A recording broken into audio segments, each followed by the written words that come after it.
कजोड़ जी, कबीर परमेश्वर सतगुरु रामपाल जी अपनी अमृतवाणी में कहते हैं कि एक हरि की भक्ति करो, तज विषयों रस चोज, और बार बार नहीं पाओगे ये मनुष्य जन्म की मौज। बिल्कुल, ये 84 लाख योनियां भोगने के बाद एक मनुष्य जन्म मिलता है। ये कोई माता पिता के सहयोग से सामान्य तरीके से पैदा हो गया होगा, इतना आसान नहीं है। ये दुनिया अध्यात्म से अपरिचित है। एक माता पिता 2 पानी की बूंद से शारीरिक संबंध बना के ये अनमोल मनुष्य जन्म पैदा नहीं कर सकते। ये तो परमेश्वर के विधान के अनुसार उन माता पिता को निमित्त बनाया जाता है। अन्यथा वैज्ञानिक कितने वर्षों से प्रयास कर रहे हैं, कितनी फैक्ट्रियां लगा दी, कितनी लेबर लगा के रखते हैं, कितना पैसा सरकारों का बर्बाद कर रहे हैं, और ये वैज्ञानिक एक अच्छा सा, एक ढंग का सा रोबोट भी नहीं बना पा रहे, रोबोट भी। और ये कबीर परमात्मा अपने विधान अनुसार 9 महीने में मां के उस गर्भ में और ये जीता जाता रोबोट तैयार कर देता है, बिना लाइट के, बिना वैज्ञानिक के, बिना फैक्ट्री के, बिना लेबर के। तो ये मनुष्य जो हमें शरीर मिलता है, ये कबीर परमेश्वर का गिफ्ट है। पिंड प्राण जिन दीने दाना, और गरीब दास जाकू कुर्बाना। गरीबदास जी कहते हैं उस कबीर परमात्मा ने ये शरीर हमें दान में दिया है भक्ति के लिए।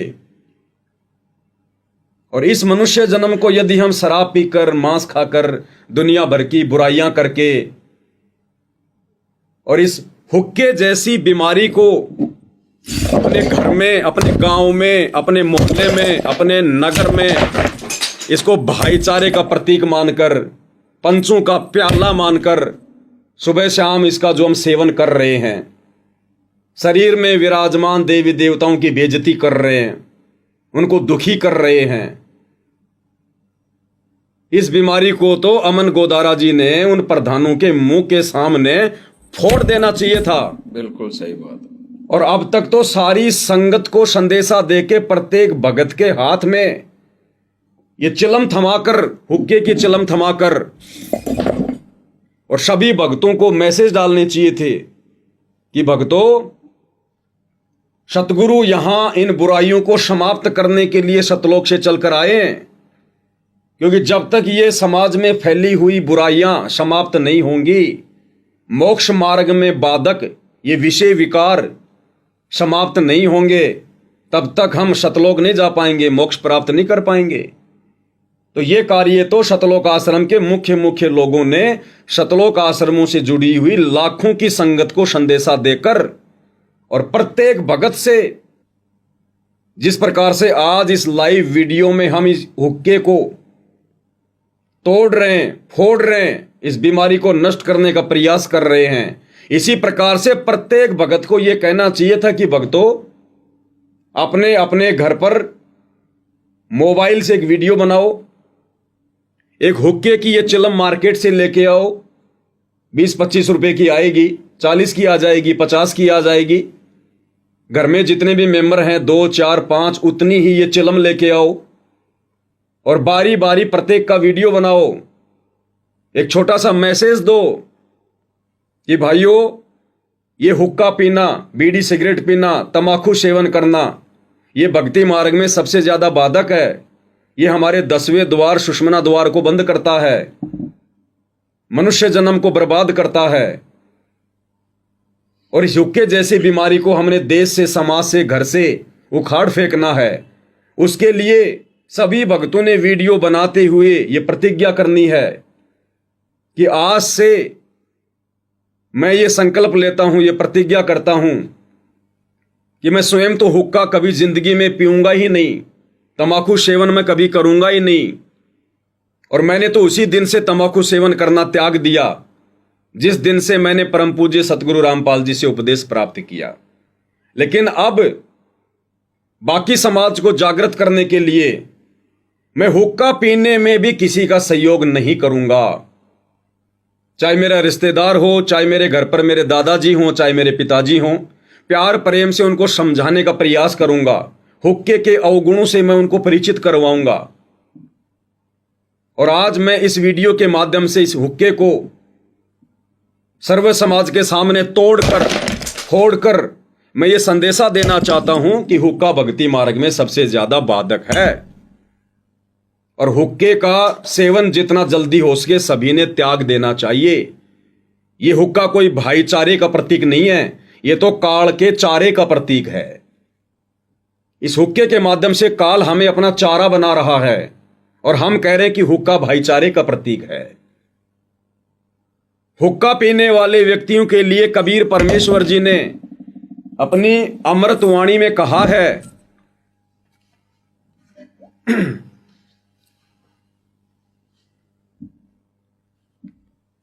हुक्का पीने वालों के लिए कबीर परमेश्वर जी ने अपनी अमृतवाणी में कहा है कि हुक्का हरदम पीवते और लाल मिलावे दूर, भाई इसमें संशय है नहीं, वो जन्म पाछ ले सूर। जो व्यक्ति हरदम हुक्का पीते हैं, बार बार समझाने से भी नहीं मानते हैं, हुक्के जैसी बुराई को नहीं त्यागते हैं, तो कबीर परमेश्वर जी कहते हैं कि वो व्यक्ति सूअर की योनि से आया हुआ है। उसके अंदर मनुष्य जन्म प्राप्त करके भी वही गंदी आदत है। सूअर क्या करता है?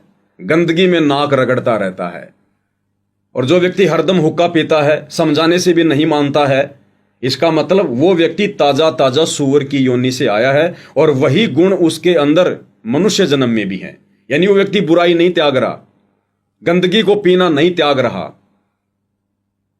तो हमने भगत समाज को समझाने की दृष्टि से उनको एक संदेशा देते हुए और इस हुक्के को फोड़ फोड़ के हमने लोगों को यह बताना है, समझाना है कि हुक्का पीने वाला व्यक्ति सूअर की कैटेगरी में होता है। इसलिए हुक्के जैसी बुराई को जितना जल्दी हो सके हमने अपने घर से, अपने गांव से, अपने समाज से तुरंत इसको त्याग देना चाहिए। अन्यथा इस मनुष्य जन्म में यदि हमारा मोक्ष नहीं हुआ, उद्धार नहीं हुआ, तो अगला जन्म हमारा फिर से सूअर का होगा। और उसके लिए सबसे बड़ा कारण क्या होगा?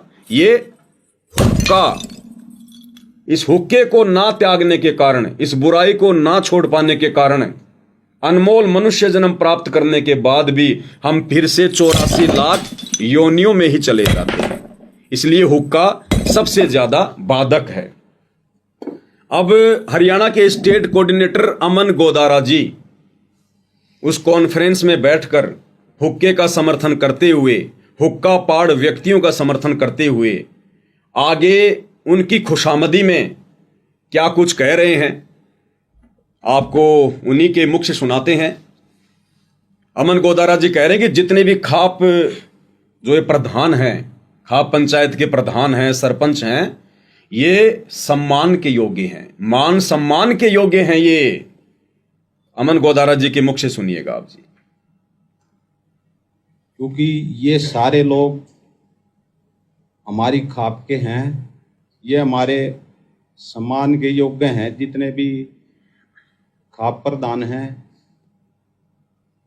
अमन गोदारा जी कह रहे हैं कि जितने भी खाप के लोग हैं जो उनके सामने बैठे हुए हैं, कहते हैं जितने भी खाप पंचायत के प्रधान हैं ये हमारे सम्माननीय हैं, मान सम्मान के योग्य हैं।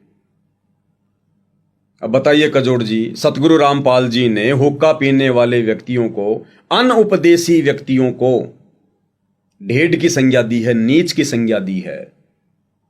क्या ऐसे व्यक्ति सतगुरु रामपाल जी के भक्तों के लिए सम्मान के योग्य हो सकते? नहीं हो सकते।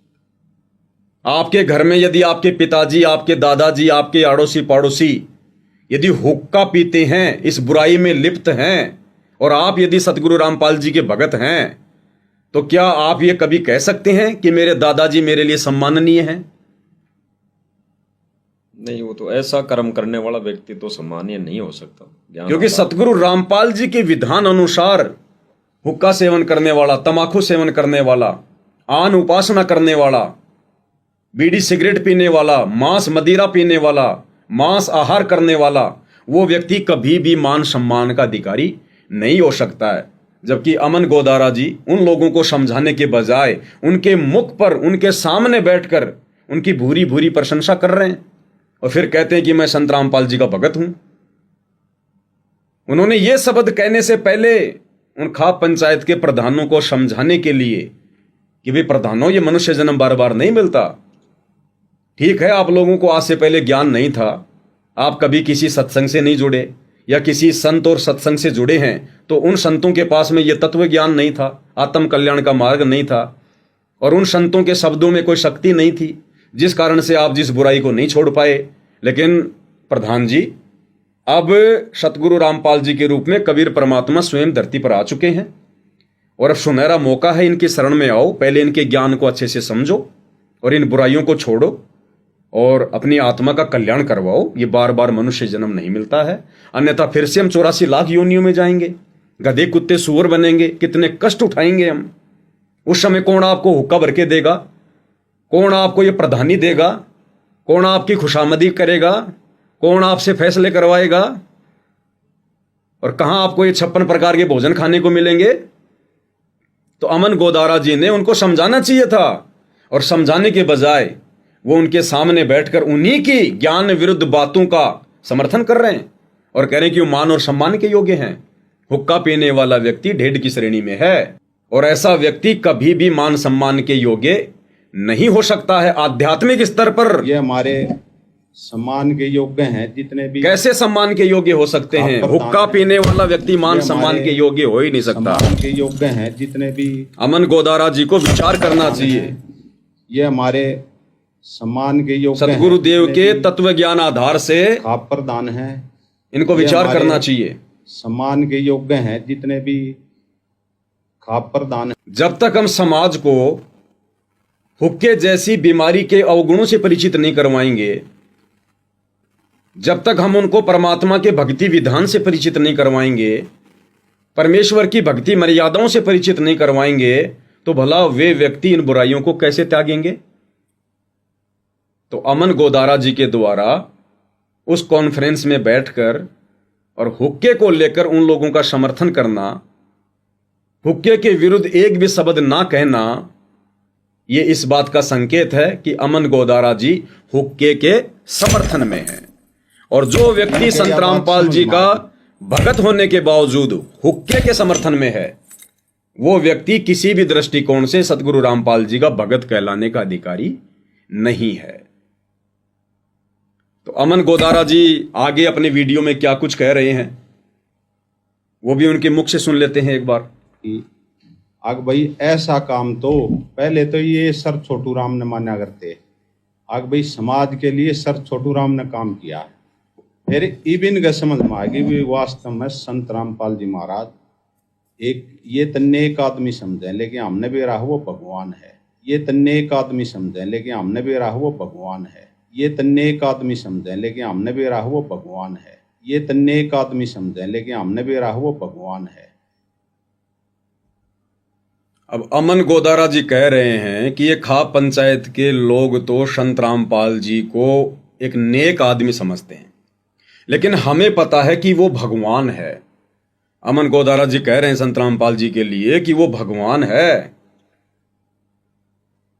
अगर इन लोगों ने, सतलोक आश्रम वालों ने, अमन गोदारा जी ने अगर सतगुरु रामपाल जी को भगवान मान लिया होता, परमात्मा मान लिया होता, समझ लिया होता, तो ये कभी भी हर साल जून के महीने में कबीर जी की समझे जाने वाली दाढ़ी मूछ वाली काल्पनिक फोटो को भगवान मानकर उसका प्रकट दिवस नहीं मनाते। एक तरफ तो कह रहे हैं हमने सतगुरु रामपाल जी को पहचान लिया, वो भगवान है, तो भगवान तो सृष्टि में एक ही है, परमात्मा तो एक ही सृष्टि में कबीर, और वो कबीर वर्तमान में सतगुरु रामपाल जी के रूप में धरती पर प्रकट है। और अमन गोदारा जी कह रहे हैं कि हमने मान लिया, हमने समझ लिया कि वो भगवान है। अगर इन्होंने समझ लिया होता तो ये कभी भी भूल कर जिंदगी में सतगुरु रामपाल जी के धरती पर रहते सहते और कभी भी उस दाढ़ी मूछ वाली कबीर जी की समझे जाने वाली मुर्दा फोटो का, उस बेजुबान फोटो का जून के महीने में कबीर प्रकट दिवस नहीं मनाते, केवल अपने गुरु जी का 8 सितंबर के दिन प्रकट दिवस मनाते, यदि इन्होंने अपने गुरु को भगवान मान लिया होता तो। अब सतगुरु रामपाल जी ने हिसार जेल से जो विशेष संदेश भेजे हैं, उन विशेष संदेशों में सतगुरु रामपाल जी भी कह रहे हैं इन सतलोक आश्रम वालों को कि बच्चों तुम तो पहचान लो अपने भगवान को, बाकी दुनिया को फिर हम पहचान करवाएंगे। इन आश्रम वालों ने तो अभी तक कबीर को पहचाना ही नहीं है कि रियल में कबीर कौन है, जिंदा कबीर कौन है, वर्तमान में धरती पर प्रकट कबीर कौन है। ये लोग तो केवल एक दाढ़ी मूछ वाली कबीर जी की काल्पनिक फोटो को भगवान मानते हैं। इसलिए सतगुरु रामपाल जी हिसार जेल से विशेष संदेश भेजकर कह रहे हैं कि बच्चों तुम तो पहचान लो अपने कबीर भगवान को। इसका मतलब अभी तक आश्रम वालों ने कबीर जी को नहीं पहचाना है। यहां गुरुदेव अपने लिए संकेत कर रहे हैं, ना कि उस कबीर की दाढ़ी मूछ वाली फोटो के लिए। अन्यथा कबीर की दाढ़ी मूछ वाली फोटो को तो पूरे आश्रम वाले भगवान मान रहे हैं। हर साल जून के महीने में उसका कबीर प्रकट दिवस मना रहे हैं, तो वो तो दाढ़ी मूछ वाली फोटो को तो भगवान मान ही रहे हैं, कबीर मान ही रहे हैं। फिर सतगुरु रामपाल जी वर्तमान में हिसार जेल में बैठकर ये क्यों कह रहे हैं कि बच्चों तुम तो पहचान लो अपने भगवान को। तो सतगुरु रामपाल जी कहना चाहते हैं कि नादानो, वो कबीर की दाढ़ी मूछ वाली हाथ से बनाई हुई नकली काल्पनिक बेजुबान मुर्दा फोटो कबीर भगवान नहीं है, वो केवल काल्पनिक फोटो है। तुम अपने रियल कबीर भगवान को पहचानो।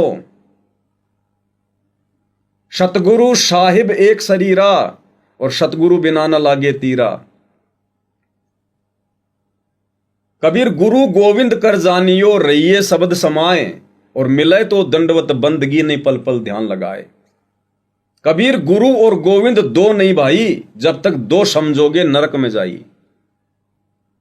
इस कबीर परमेश्वर जी के यथार्थ सत भक्ति मार्ग में कबीर परमात्मा सतलोक से चलकर खुद ही सतगुरु की भूमिका करते हैं। और ये सतलोक आश्रम वाले अपने कमजोर भक्ति संस्कारों के चलते, अपनी ज्ञानहीनता के चलते, इन्होंने सतगुरु रामपाल जी को एक मानुष मान लिया, मां के गर्भ से जन्म लेकर आया हुआ एक व्यक्ति मान लिया, भगवान नहीं माना। भगवान तो सतगुरु रामपाल जी को ये केवल अपनी जुबान से फॉर्मेलिटी के तौर पर कहते हैं। अगर इन्होंने यहां से सतगुरु रामपाल जी को भगवान मान लिया होता हृदय से, आत्मा से, तो कभी भी ये जून के महीने में उस दाढ़ी मूछ वाली नकली कबीर जी की फोटो को परमात्मा मानकर उसका प्रगट दिवस नहीं मनाते। सही बात। तो सतगुरु रामपाल जी स्वयं हिसार जेल से विशेष संदेश भेजकर और इन आश्रमों से जुड़ी संगत को क्या संदेशा दे रहे हैं, सुनिएगा। अब समझ लो मेरा बेटा बेटी हो, इसने बने बढ़ाए ने खोइयो मत ना। बढ़ना बड़ा कठिन है, खोना तो आसान है। और उस धड़ी की कृपा देखो, उस परम पिता की कितने नेक, कितनी प्यारी आत्मा वहां, कहां से अमृत पिला रहा आपको। अपने भगवान ने तुम तो पहचान लो, बाकियों को पहचान हम करावांगे, क्योंकि वो भी उसी के बच्चे। अपने भगवान ने तुम तो पहचान लो, बाकियों को पहचान हम करावांगे, क्योंकि वो भी उसी के बच्चे। अपने भगवान ने तुम तो पहचान लो, बाकियों को पहचान हम करावांगे, क्योंकि वो भी उसी के बच्चे। सब सहयोग दो। क्या कह रहे हैं गुरुदेव भगवान कि अपने भगवान को तुम तो पहचान लो, बाकियों को पहचान फिर हम करवाएंगे। तो अगर आश्रम वालों ने सतगुरु रामपाल जी को पहचान लिया होता कबीर जी के रूप में, और यदि इनको मान लिया होता कि वास्तव में संत रामपाल जी के अलावा दूसरा कोई कबीर भगवान सृष्टि में नहीं है, अगर सतलोक में भी कोई कबीर बैठा है तो हमारे पूज्य गुरुदेव भगवान अपना एक रूप बनाकर बैठे हुए हैं, तो आज सतगुरु रामपाल जी को हिसार जेल से इस विशेष संदेश में यह बात कहने की आवश्यकता नहीं पड़ती कि बच्चों तुम तो पहचान लो अपने भगवान को। अब आगे अमन गोदारा जी अपने इंटरव्यू में खाप पंचायत के प्रधानों के सामने बैठकर क्या स्टेटमेंट दे रहे हैं। उनको कह रहे हैं कि ये अच्छी आत्मा है, ये नेक आत्मा है। हुक्का पीने वालों को, ढेर कर्म करने वालों को क्या कह रहे हैं कि अच्छी आत्मा है, ये नेक आत्मा है। क्या कह रहे हैं, सुनिएगा उनके विचार। फिर ईबीवी ने ये बात बिल्कुल स्टेज पे बोली थी, भाई वाक्य में इस टाइम का भगवान है संत रामपाल जी महाराज। उसका मान सम्मान करांगे। इन्होंने किशनगढ़ ऐलान किया था, हम सेवा लेकर आए थे सारे भाई, और फिर इन्होंने वहीं टाइम निर्धारित करवाया था हमने अपने वकीलों के माध्यम से गुरुजों द्वारा।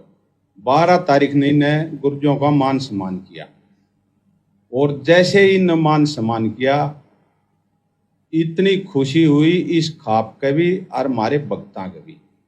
ऐसा मान सम्मान होना भी चाहिए था, क्योंकि ये भगवान हैं, ये लोग पहचानेंगे, अच्छी आत्मा है। पहले भी गुरु जी कहा करते।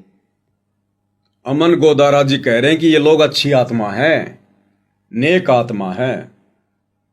अब सतगुरु रामपाल जी के भक्ति विधान अनुसार जो व्यक्ति उनका भगत नहीं है, वो चाहे देश का प्रधानमंत्री है, चाहे आम नागरिक है, वो ढेड की श्रेणी में है।